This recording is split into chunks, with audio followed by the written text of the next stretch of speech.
As one can see, the countries in the Persian Gulf would be larger than all the rest of the world together.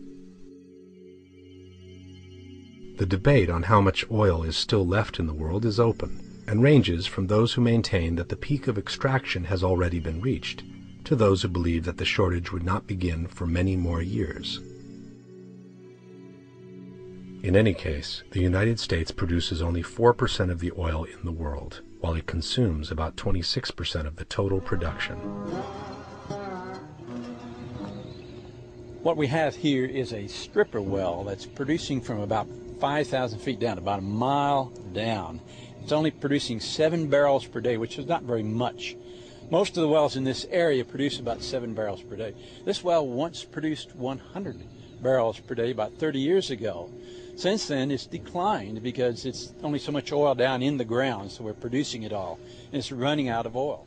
The need for foreign oil has been rising dramatically for the United States over the past 30 years. In 1973, the U.S. needed to import only 28% of its total consumption, while that figure today is nearing 60% and is projected to reach 70% by the year 2025. For this reason, in the recent past, Americans have also been looking at a different energy resource, natural gas. The majority of the reserves are located in the different states of Central Asia that once belonged to the Soviet Union, especially those around the Caspian Basin. In 1998, Dick Cheney, who was then the president of Halliburton, an oil and services company, commented, "I can't think of a time when we have had a region emerge as suddenly to become as strategically significant as the Caspian." The good Lord didn't see fit to put oil and gas only where there are democratically elected regimes friendly to the United States. Occasionally, we have to operate in places where, all things considered, one would not normally choose to go. But even more interesting is this document presented by a Unocal Oil Company official to a Senatorial Commission for Energy in the same year. It offers a totally different picture about the true interests of the United States in Afghanistan. The main issue was the need for multiple pipeline routes for Central Asian oil and gas. The Caspian region contains tremendous untapped hydrocarbon reserves. Proven natural gas reserves within Azerbaijan, Uzbekistan, Turkmenistan, and Kazakhstan equal more than 236 trillion cubic feet. The region's total oil reserves may reach more than 60 billion barrels of oil. As one can see, the entire Caspian Basin has already been divided among the largest oil companies in the world. But there remains one problem, said the document: how to bring these huge amounts of resources to the countries that need it most, especially China and Japan. One option is to go east across China, but this would mean constructing a pipeline of more than 3,000 kilometers to central China, as well as a 2,000-kilometer connection to reach the main population centers along the coast. A second option is to build a pipeline south from Central Asia to the Indian Ocean. From there, the gas could be loaded onto ships bound for the east. One obvious potential route south would be across Iran. However, this option is foreclosed for American companies because of U.S. sanctions legislation. The only other possible route option is across Afghanistan, which has its own unique challenges. The territory across which the pipeline would extend is controlled by the Taliban, an Islamic movement that is not recognized as a government by most other nations. From the outset, we have made it clear that the construction of our proposed pipeline cannot begin until a recognized government is in place that has the confidence of governments, lenders, and our company. In the summer of 2001, the Unocal people made one last effort to find an agreement with the Taliban. But the meeting failed, ending with this ominous threat directed to the Taliban: either we will cover you with a carpet of gold, or we will bury you under a carpet of bombs. On September 10th, a detailed plan to attack Afghanistan was put on George Bush's desk for him to be signed upon his return from Florida. The following morning, the Twin Towers were turned into rubble. The United States immediately accused bin Laden, who at the time was in Afghanistan, and requested the Taliban to hand him over. I want him held. I want justice. And there's an old poster out west, as I recall, that said "Wanted, dead or alive." Bin Laden declared that he had nothing to do with the attacks. From Afghanistan, he said, it would have been impossible for him to organize such a complex and sophisticated operation.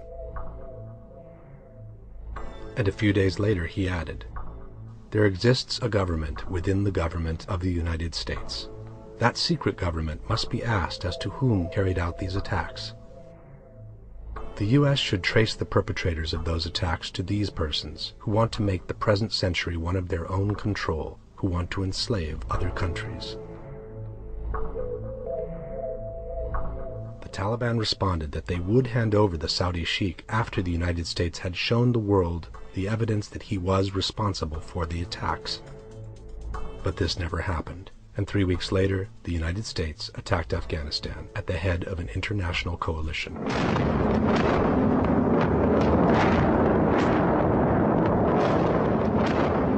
After removing the Taliban from power, a temporary government was put in place. It was headed by Hamid Karzai, an Afghan living in America who had previously worked as a consultant for UNICAL. In the meantime, the world media spread the mythology of the rebel hidden in highly sophisticated self-powered caves with air conditioning and ammunition stacks. But in reality, bin Laden was nowhere to be found.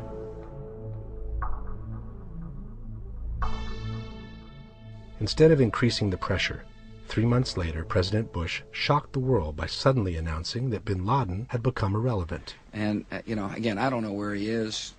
I repeat what I said. I truly am not that concerned about him.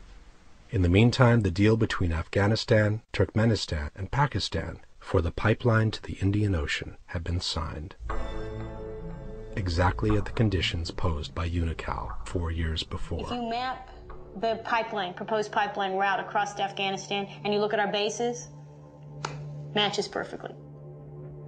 Our bases are there to solve a problem that Taliban could not solve. Taliban couldn't provide security in that part of Afghanistan. Well, now that's where our bases are.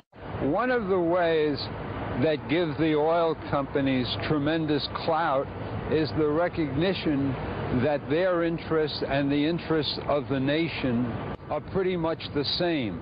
And of course, this is justified by claiming that since oil is now the basic energy resource, this is argued as basic national security.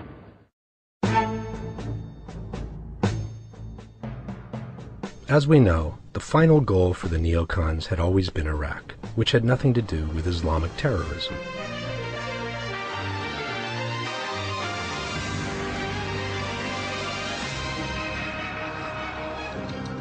For this reason, the Bush administration has needed to produce a major effort to propagate the idea that a connection between Saddam Hussein and the September 11 attacks in fact existed.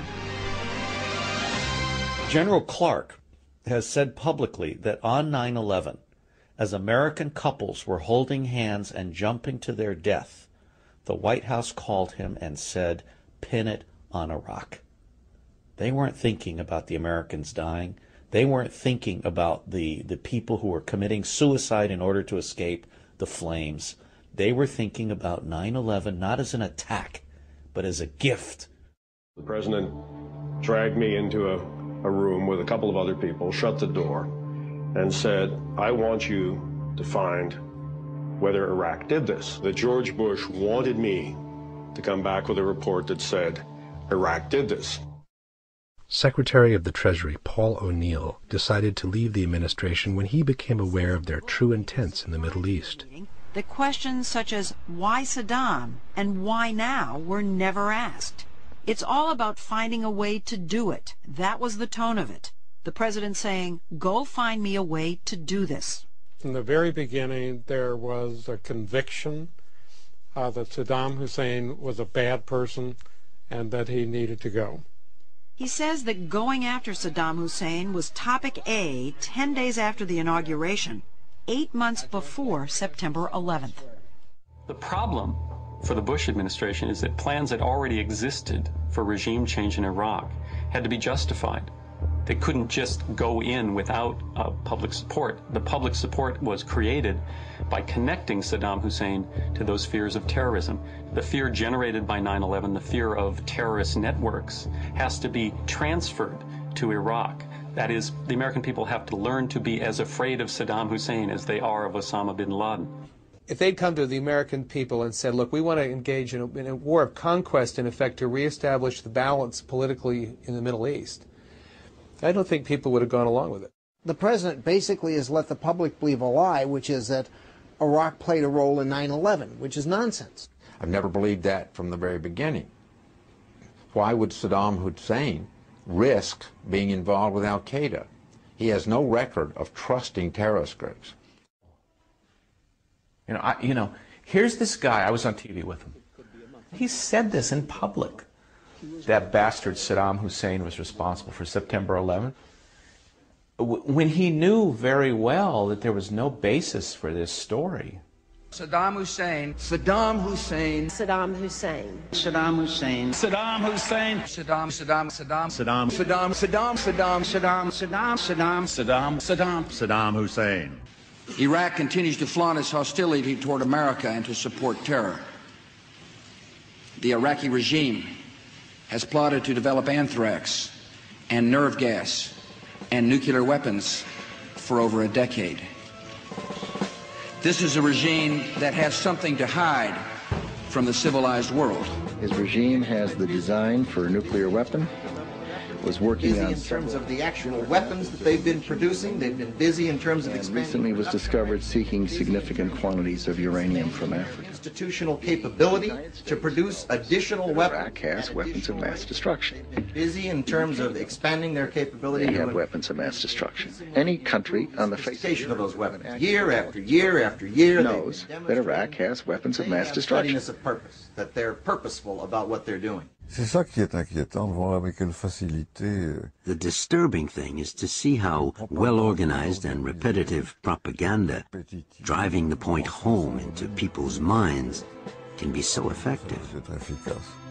We cannot wait for the final proof, the smoking gun, that could come in the form of a mushroom cloud.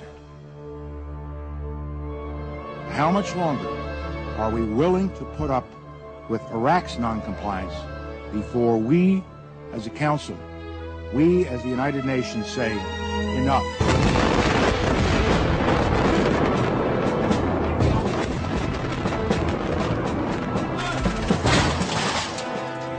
Come out! Open the door! Get your hands up and come outside! Come outside! Everybody in the house needs to come outside! From the beginning, it was clear that the Iraqi invasion would be about anything but bringing a true democracy in that country. We just pulled out here yesterday just to come out and help protect the oil line. In a tank? In a tank.